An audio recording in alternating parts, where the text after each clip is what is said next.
Amici del Via Presepi, buon Natale a tutti, ormai ci stiamo avvicinando a Capodanno a passi veloci, ma noi continuiamo il nostro giro attraverso i presepi del territorio. Quest'oggi siamo a Castello Roganzuolo, siamo in compagnia di Matteo, un nostro amico, nonché volontario di questo bellissimo gruppo. Ben ritrovato Matteo, buon Natale a te. Buon Natale anche a te, ben trovati a tutti quanti, bentornati a Castello Roganzuolo. E raccontaci un attimino cosa abbiamo dietro le nostre spalle.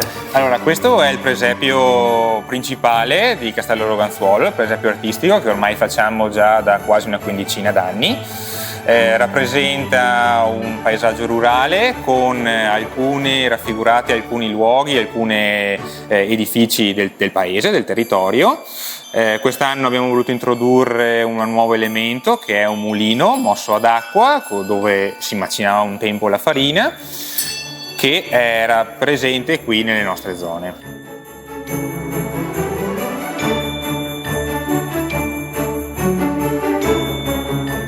Abbiamo visto immagini di questo bellissimo presepe e anche una mostra. Sì, allora quest'anno abbiamo voluto introdurre una piccola rassegna.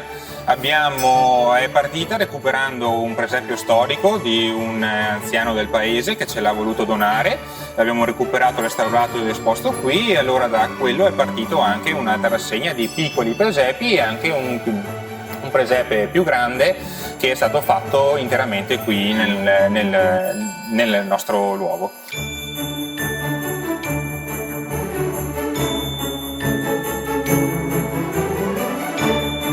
Matteo, intanto che le campane del presepio ci ringraziano e ci salutano, a te spetta i ringraziamenti a tutti i tuoi collaboratori. Sì, certo, allora non sono l'unico a fare questo presepio, siamo un gruppo di persone che tutto l'anno si danno da fare per produrre questo presepio in tutte le sue forme, dalle parti quelle più manuali, tagliare pezzi di legno a incollarli, e anche la parte software e la parte di programmazione di tutti i cicli giorno e notte.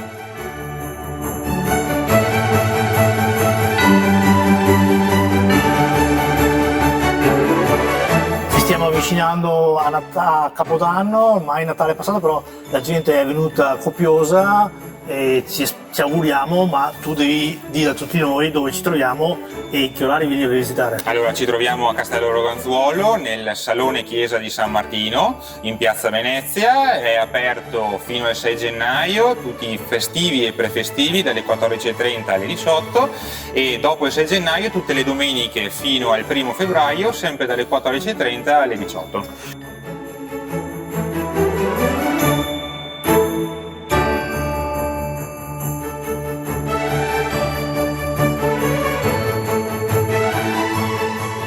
Quindi vi aspettiamo a Castello Roganzuolo per venire a visitare questo bellissimo presepe, e come sempre vi rinnovo l'invito a visitare più presepi possibili, perché uno dei tanti modi per dire grazie ai volontari è quello di venire a visitare più presepi possibili, venire a girare il territorio, magari lasciare anche un obolo all'uscita, ma soprattutto portare i bambini il quale sorriso dà carica, dà benzina a tutti i volontari per poter continuare a lavorare sempre meglio. Quindi buon anno a voi, buon fine anno, buon inizio 2026. Con Matteo ci salutiamo, adesso mi farai da cicerone, mi aiuterai in questa bellissima visita sia delle mostre che del presepe, e noi ci vediamo domani. Grazie mille e buona festa anche a te. Buon fine anno e buon inizio 2026 a tutti.